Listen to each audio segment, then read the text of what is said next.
Crazy shades Bangla.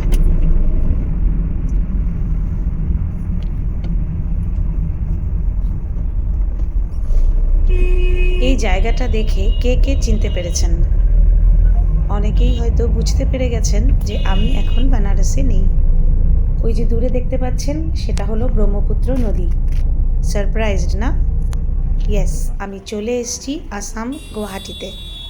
এই চ্যানেলের বেশিরভাগ বন্ধুরাই জানেন যে আমি আসামের মেয়ে, আর গুয়াহাটি আমার সবচেয়ে ফেভারিট সিটি, কারণ জীবনের বেশিরভাগ সময়টাই আমি এই শহরে কাটিয়েছি। স্কুল তো নানা শহরে পড়েছি, তবে হাই স্কুলের শেষের দিকটা আর কলেজ, ইউনিভার্সিটি সব গুয়াহাটিতেই করেছি। তাই যে শহরেই থাকি না কেন, গুয়াহাটির জন্য একটু আলাদা সফট কর্নার রয়েছে। এখন তো আমার বাবার বাড়ি শিলচরে, আর গুয়াহাটিতে হলো শ্বশুরবাড়ি। শ্বশুরবাড়িরই একটা বিশেষ কাজে হঠাৎ করে প্ল্যান করতে হলো। খুবই ছোট ট্রিপ, জাস্ট দুদিনের জন্য। আজই পৌঁছেছি। আজ বিকেলে বা রাত্রিবেলা কোনো কাজ নেই, তাই একটু ঘুরতে বেরোলাম। এখন আমাকে যেখানে দেখতে পাচ্ছেন সেটা আমি রয়েছি একদম ব্রহ্মপুত্রের মধ্যে। ঠিকই শুনতে পেরেছেন, ব্রহ্মপুত্রের মধ্যেখানে। শীতকালে ব্রহ্মপুত্রের জলের লেভেল অনেক নিচে চলে যায়, তাই এরকম চরের মতন এরিয়াটা ভেসে ওঠে। আর এই জায়গাতেই প্রত্যেক উইন্টারে একটা ফেস্টিভ্যাল হয়। কেউ কেউ বিচ ফেস্টিভ্যাল বলে, তবে এবার দেখছি নাম লেখা আছে ব্রহ্মপুত্র কার্নিভাল। এটা বড় ধুনিয়া না ক্যান্ডেল ক্যান্ডেল দেখিছা?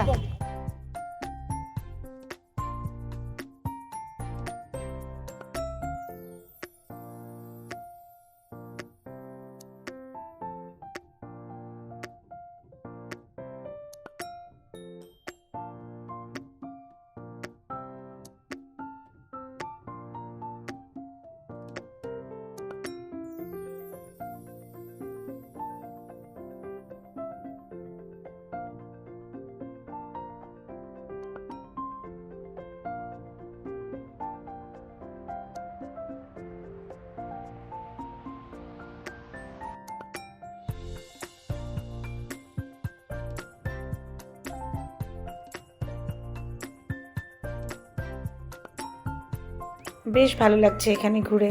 অনেক খাবার দাবারের দোকানও রয়েছে এখানের, লোকাল ফুড।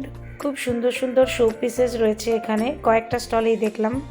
এখানে তো বাঁশ বেতের জিনিস খুব ভালো পাওয়া যায়, সেগুলোরই ছোট ছোট শো পিসেস।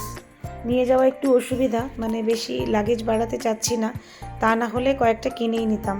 কয়েকটা আর্টিফিশিয়াল জুয়েলারিরও দোকান আছে, তবে সবচাইতে যে জায়গাটা আমার ভালো লাগলো সেটা হলো এখানে লাইভ মিউজিক চলছে। এখানের লোকাল আর্টিস্ট খুব ভালো গাইছে।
লাইভ মিউজিক শো অ্যাটেন্ড করে আমরা এবার চললাম যে দিকটায় খাবার দাবারের স্টল রয়েছে।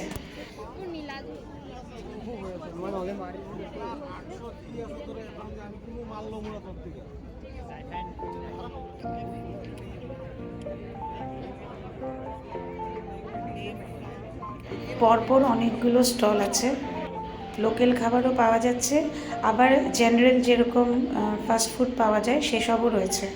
একটা স্টলে দেখলাম সাউথ ইন্ডিয়ান খাবারও রয়েছে, যেমন ইডলি, দোসা, উপমা এসব। সবচেয়ে বেশি ইন্টারেস্টিং লাগলো এখানের সিটিং অ্যারেঞ্জমেন্ট। বাঁশ দিয়ে অনেকগুলো টেবিল আর বেঞ্চ বানানো রয়েছে। কমন বসার এরিয়া এটা, যে কোনো স্টল থেকে খাবার নিয়ে এখানে বসে খাওয়া যায়।